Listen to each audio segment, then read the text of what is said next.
friends, Jerry Rosa here in the Rosa String Works workshop. Got a fiddle from a friend who walked it in the door the other day. You know, on first glance, everything looks pretty good about this old fiddle, but there's a lot that could be done to make it better. First of all, the strings that are on it, as Bill Monroe said, they ain't no part of nothing. My mom would have said if you wrap those strings up, tape a nickel to it, throw it away. That way if some kid finds it, he'd have a nickel, you know, because pretty much there ain't nothing else there. These strings are shot, number one. They're broken, number two. Number three, they're corroded. Number four, they were crummy to start with. They don't have a lot going for them, in case you're wondering. This tail pin is not too good either. It's broken half.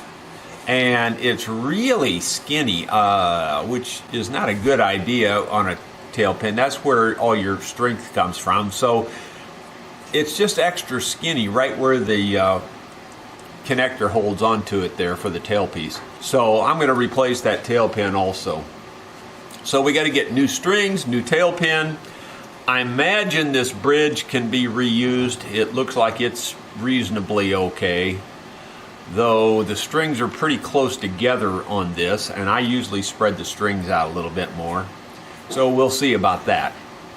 I also see one part that's stuck under the chin rest here that I didn't realize, and that is a mute. The mute had fallen off and stuck under here. If you don't know what a mute is, it goes over, you know, right there over the bridge to tone the sound down, especially when you're learning to play. It slides up the strings and then mutes the bridge. Anyway, keeps it from being so harsh and loud when you're learning to play, or when you just want to be quiet. Don't see anything else wrong with it. You know, if I was trying to judge this fiddle on the quality, I would say it's a decent grade, like student quality violin, but it's a, you know, a pretty decent one. So I think it'll sound okay once we get her set up properly. Here we go. I'm going to use these strings on this fiddle. They're Korean-made strings. They're pretty decent quality for the price. I get them fairly inexpensively, but they're fairly good quality. They've got a nylon core and they're aluminum wound, so they softens the tone, which is always a good thing, especially on a student grade type violin. And so we're going to use those. I'm going to start by just disassembling stuff. I'm not going to film that part because there's not much to it. I'm just going to take things off. And then we'll start filming when we start putting it back. I've got a pin here that it's used actually, but I think this pin's better than the one that was in there. It almost fits.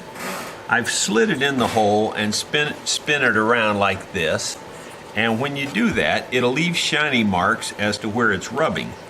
So what you can do then is you take and knock off the shiny part. If you're good with a scraper like this, doesn't take much to get it cleaned up. Put it back in there, turn it around. It's almost seated. It really is very close to seating.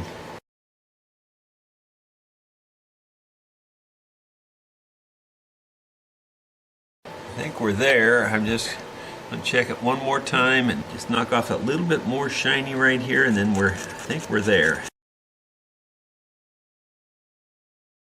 You know, I like to get them really close like that just before, and then I just push them on in that last little bit where they're flush tight and they won't come out. You know, very hard to get them out after that. Like you can see, I'm shaking the violin by that and it's not moving. That should hold just fine. Now the only problem is someone really didn't think this out, and they cut these off right at the end of the adjuster. So you have almost no adjustment on this, just the least little bit, and we need to extend them. I'll try it and see if it's going to work, but I have a feeling we're going to have to replace this. When you cut these off, you should leave a 1/8 of an inch or something, at least a 1/16 of an inch on each side sticking out, so that way you have a little bit of adjustment. This is just really too tight. I could force it down, but that's not good when you have to force it down like that. Something's going to break. And really, I don't think I can get much more adjustment out of it than that. I've got other of these tail pieces with the built-in adjusters all the way across. And I think I may just put that on here. I don't know, I'll look and see. If I have one of these connectors, I'll put a new connector on it, but I'm not sure I have a connector. I found a used tailpiece connector here that looks like it's in perfect shape, and it looks like it's got to be quite a bit longer. Well, I know it's quite a bit longer than this one.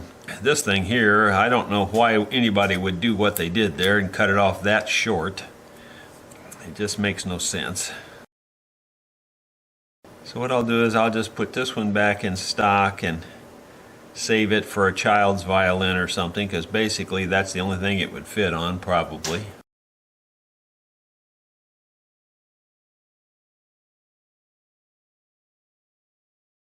Anytime there's a 50-50 chance, there's a 100% chance I'll get it wrong. This thing wants to be bent the other way and go through the other hole the other way, so I'll just take it apart, do it that way. That's what I did here.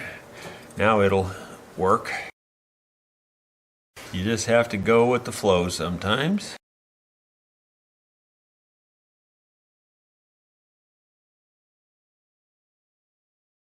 That's long enough, probably. You know, instead of having this butt right up against this, I like to let it hang over just a little bit, like maybe a 1/16 of an inch or an 1/8 of an inch. And right now, this thing is absolutely tight.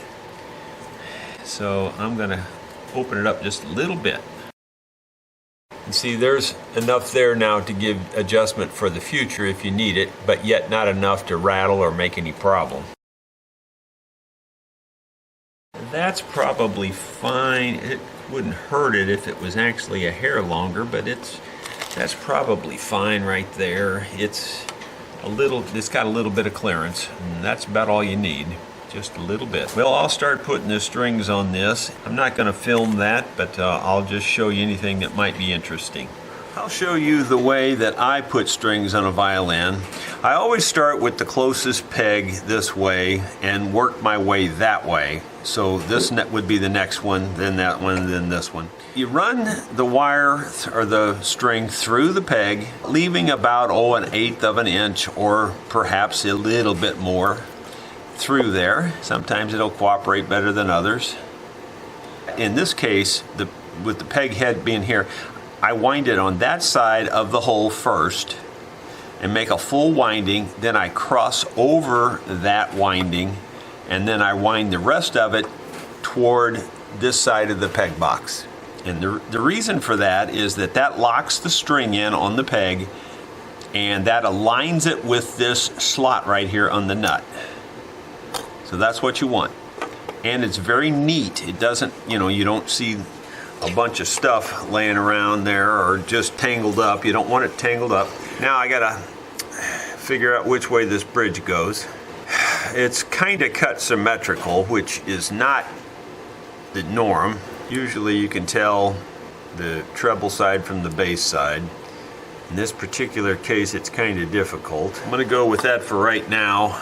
And now we'll get the E string and put it on next. And they say it's pink. Now the only problem with that is, which one of these is pink? I can't tell. One of them's probably, well, it says one of them's blue, one of them's pink. So I can kind of tell this one's a little blue, so this one must be pink. Okay, so now it's time to do the E string, and I'll just show you again my technique. Poke the E string through the hole there, wind it, a full wind on that side of the hole in this case, since we're on this here. Then you cross back over. That kind of locks it in.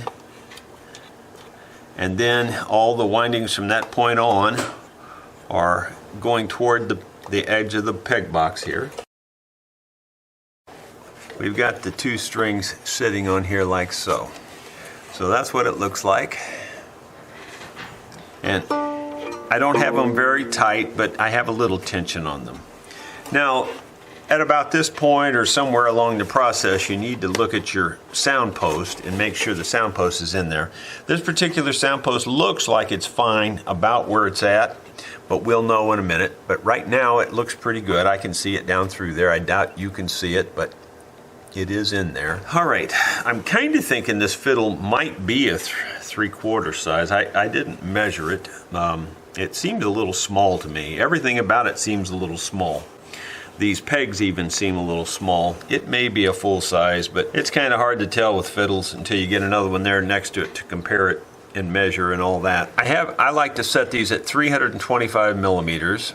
This one sets up that way and it aligns properly, so I would say this is a full-size fiddle just based on that alone, even though many of the appointments are very dainty and very small. Like I said, these tuning keys are tiny, really. I've seen this size keys on 3/4 size fiddles quite often, and the pin that was in here was very small. So anyway, but the rest of it seems to be full-size, so we're just going with that. Now, I'll put the rest of the strings on there, and then I'll show you what it looks like when we get to our next step. I was just telling Caleb one advantage to being colorblind is that in my world, you know, yellow can be green or lime green or, you know, almost any color I want it to be because I'm colorblind. It doesn't really make too much difference to me.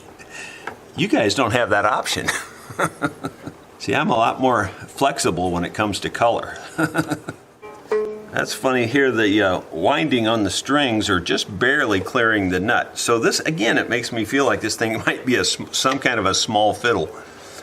But it seems to be setting up like a full-size one, so I'm going with that. Once again, because I introduced the possibility of this being a 3/4, I just want to confirm it is a full-size violin, and the reason you can tell that is because of the fret scale and the fact that the bridge is basically going right across the F holes in the center where it should, and it's 325 millimeters, which is what I use for the full-size violins. But there are lots of things about this violin that make me think, you know, that they somehow or another used 3/4 parts on it. And like these tuning keys, I am positive would fit a 3/4 size violin. The tail pin they had on it originally would fit a 3/4 size violin. But the rest of it is full size as far as I can tell. Now we just need to tune it up and see what it sounds like. Well, I think I've got it set up pretty well. I think it's just about as good as it needs to be. The action here is just a teeny bit high. You know, I'm thinking about reducing the height of this bridge a little bit, but other than that, it's pretty good. Holds tune pretty well. Seems to be a pretty decent little fiddle. You can see the back there. It's a nice little violin. It's got a decent mellow tone to it there. Those strings do help also. So let's see if we can play a little bit on it just so you can hear what it sounds like. Well, here's what she sounds like to the best of my ability.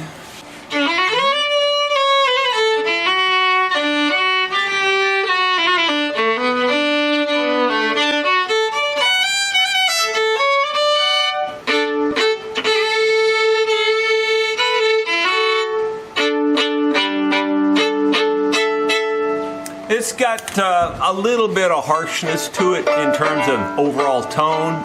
That's not just my playing. It's just a little harsh. But it's not bad. I mean, I think it could be played in. I think it would sound okay once it gets played in a little bit. But it is a little bit metallic-y, but I think that'll come out of it a lot, especially too after the strings get broke in a little bit and all that. So I think overall it's a pretty decent little fiddle. Hope you enjoyed that. Maybe you picked up a tip or two. Thanks for watching.